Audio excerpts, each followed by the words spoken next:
है ना? No sir, क्या नो सर? अच्छा, नाराज नहीं हो? तुम तो वीकडेज में भी अब क्लास को तरसोगे कि वीकडेज में सर एक दिन क्लास ले लीजिए, कुछ रिवीजन करा दीजिए, सर कुछ पढ़ा दीजिए। अभी भी एग्जाम के आपके 2.5 महीने हैं, 2.5 महीने हैं, 2.5 महीने हैं, है ना?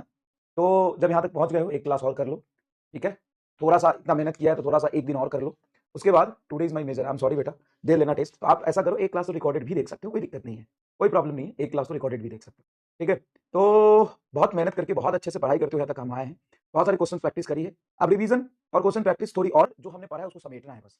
यकीन मानो कि जितना तुमने पढ़ा है ना उतना समेट लिया, तो आराम से तुम मतलब समेट लिया और उसी के रेसिप्रोकल में तुम उसी के प्रपोर्शन में अगर एग्जाम में परफॉर्म करा है तो टॉप 100 रैंक तुम्हारा कहीं नहीं गया। इतना कंटेंट आपने पढ़ा है, इतना कंटेंट आपने पढ़ा है, तो होता है बेटा। बहुत डिसिप्लिन से, मेहनत से, रोज एकदम शार्पली 8:30 में आके और इतनी ज्यादा चीजें आपने पढ़ी है, बस उसको समेटना है हमें, ठीक है?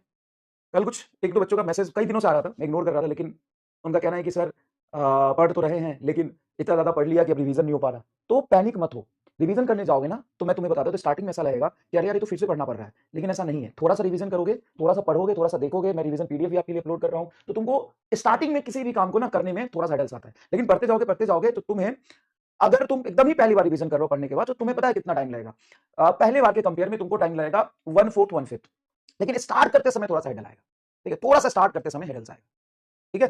थोड़ा सा, तो उससे तुम डरना मत। शुरू करना, रिवीजन शुरू करना, थोड़ा सा स्टार्टिंग में 1-2 दिन पेन आएगा, लेकिन जब तुम करते चले जाओगे ना तो चीजें तुम्हें याद आती चली जाएगी। एकदम स्टार्टिंग से देखोगे तो हो सकता है कि तुमको याद ना है, लेकिन धीरे धीरे याद आती चली जाएगी। दूसरी बात है कि जब भी तुम्हें थोड़ा सा भी वो हो कि एक सब्जेक्ट से डर लगे तो दूसरा सब्जेक्ट को अच्छा कमांड कर लो। मतलब ऐसा नहीं है कि परेशान होकर पढ़ना ही छोड़ दो। पढ़ना छोड़ना, डिमोटिवेशन होना, परेशान होना, दोस्तों से बातें करना, डिस्कस करना, स्ट्रैटेजी ढूंढना, ये सॉल्यूशन नहीं होता। आपको अगर एक सब्जेक्ट थोड़ा भी कभी परेशान कर रहा है या कोई दिक्कत हो रही है या नंबर कम आ गया, रिवीजन नहीं हो, दूसरा सब्जेक्ट स्विच करो, उसको पढ़ो, दिमाग जब फिर कूल डाउन होगा, शांत होगा, तो फिर इसको पढ़ लेना। इस तरीके से करो। तीसरी बात, कई सारे बच्चे ये बोल रहे थे कि सर ऐसा है कि हमारे बायोलॉजी में कम नंबर आ रहे हैं या फिर ओवरऑल नंबर कम आ रहे हैं, सिर्फ क्या करें? तो मैंने पूछा बायोलॉजी में कितना आ रहे हैं? तो बायोलॉजी में सर 250 आ रहे हैं। अगर बायोलॉजी में आपको 250 आ रहे हैं और आप यहाँ पे जेई मेन और एडवांस के क्वेश्चन फिजिक्स में करके कुछ नहीं कर पाओगे। आपको एग्जाम का पैटर्न समझना है। कभी भी फिजिक्स का सिलेबस 50% नीट में नहीं आएगा, 25% ही रहेगा, है ना? बायोलॉजी आज भी फिजिक्स में नीट में 50% है। तो जब तक आपके बायोलॉजी में 350 नंबर नहीं आते, 340 335 नहीं आते, तब तक आप फिजिक्स में बहुत ज्यादा एक्स्ट्रा करोगे।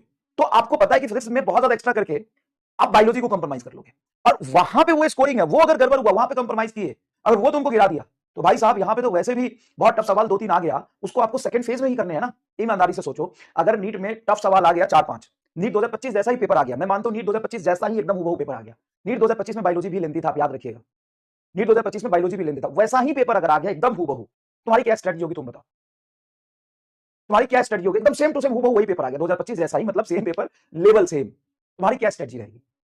क्या स्ट्रेटजी रहेगी बताओ? वही तुम 2025 वाला पेपर ही आज 2-3 दिन में एक बार देना और उसको सॉल्व करके अपनी स्ट्रेटजी बनाना। क्या स्ट्रेटजी रहेगी? कम से कम बायोलॉजी में 330 340 तो लाओगे। उसके बाद फिजिक्स के जो उसमें 30 आसान सवाल थे उसको पहले करोगे। एग्जामिनेशन का फॉर्मेट, एग्जामिनेशन का जो पैटर्न है वो यही कहता है कि हाई एक्यूरेसी और हाई स्पीड पहले, हाई एक्यूरेसी हाई स्पीड पहले, वहां पे एक्यूरेसी एंड स्पीड का गेम है।